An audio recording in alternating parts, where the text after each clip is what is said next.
And Saints quarterback Drew Brees clears up the controversy over a measly $3 tip. But the whole story kicks off a whole new discussion on tipping. We're watching out for you tonight on The Willis Report.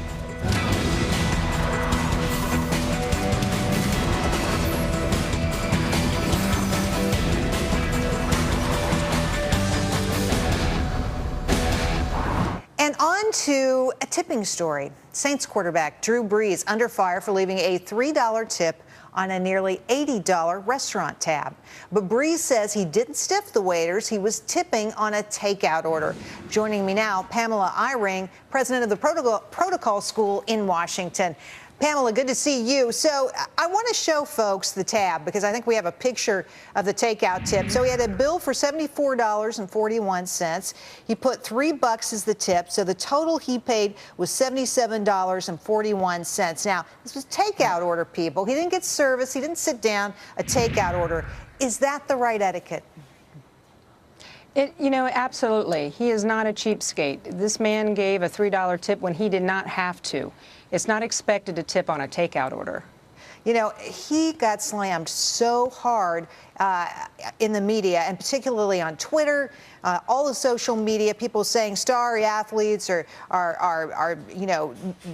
being bad to waitresses. He's cheap, he's a jerk, et cetera, et cetera.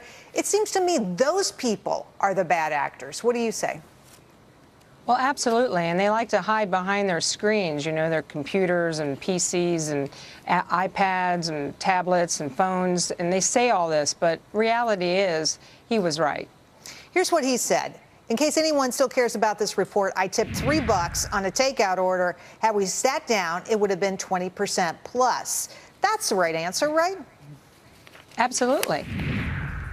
So, what do you think most people do when it comes to tipping? Are they doing 20%? Are they stiffing at $3 on a big tab? Do you think most people follow the rules that we're all asking Drew Brees to follow?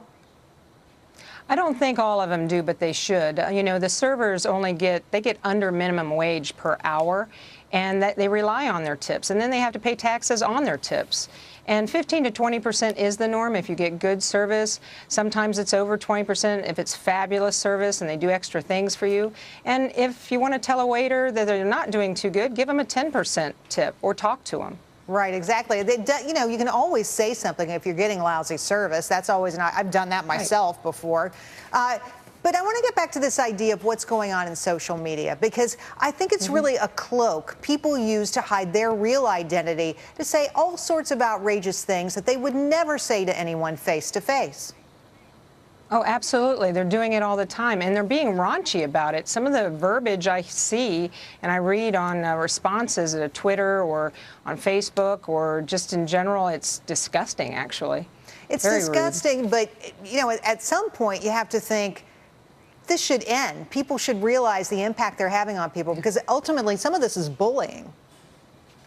Exactly. I think that's when it crosses over. I mean, some of these statements that were made about, Drew I think was just a little scandalous to themselves. They're the ones that are being, using poor judgment. They're the bad guys. They're the bad guys, yeah. Thank you so much for coming on. That's right, Gerri. Thanks for coming on. Appreciate your help today. You're welcome.